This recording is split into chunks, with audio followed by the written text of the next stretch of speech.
ka first time, ayan, samahan nyo ako ang mag-ihaw ng pusit. Ayan, may nabili tayo sa palengke na 2 malaking pusit.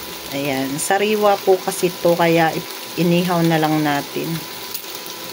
Ayan, bango. Bale, nabili natin ito sa halagang 160. Yan, 2 na siyang malaki. Pero natawanan natin siya ng 159. Siyempre, nilagyan natin siya ng palaman sa loob. May mga kamatis siya at saka nilagyan natin siya ng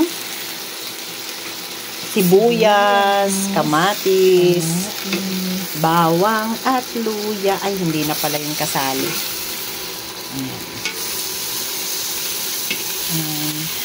Guys, masingit ko lang pala. Itong pinagpiprituhan namin, nabili lang namin to sa TikTok. Nakakatuwa lang siya, guys, kasi sobrang affordable niya. Affordable. Sorry. Cut. Affordable niya. Sa murang halaga, meron na kayong ganitong ihawan. Ayan. Bale, sa TikTok mo lang siya makikita. Sa mga Shopee, meron rin. Parang marble siya. Yung gilid niya. Ayan o, guys. Napakadaling mag-ihaw, guys. Ang bilis-bilis gamitin. Ayan, guys. Wala naman ako ibang masasabi kundi hintayin nating maluto itong pusit. Ayan, kasi kailangan na talaga nating i-content yung mga bagay-bagay na ating niluluto araw-araw. Kasi wala talaga tayong maisip na may content, guys. Ayan, since first time ko naman mag-ihaw ng pusit na ganito, ayan, isama ko na kayo. Ayan, ang laki niya, guys. Sarap. Bango.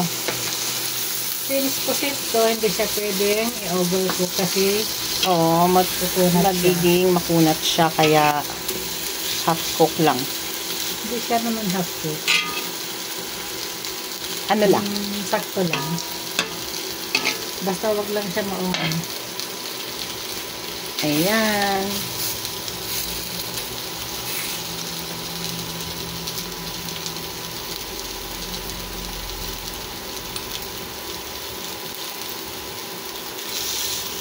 Ano pala sasawa natin dito? Toyo. Kaya nga, dito ko nasasawa. Toyo kalamansi. Sarap.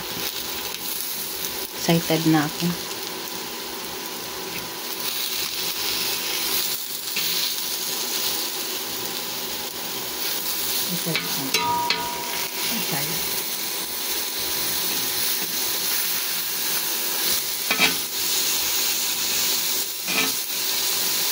Ayan.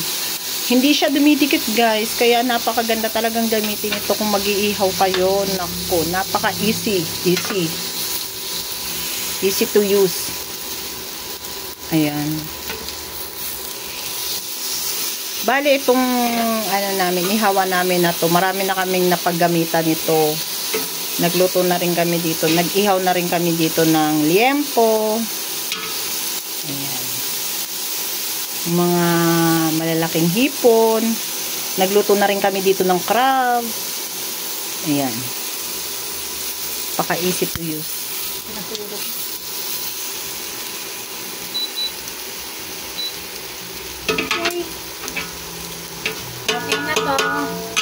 Okay na to. Ayan lang, guys. Hanggang sa muli. And kakain na kami. Babush, mama. Thank you for watching.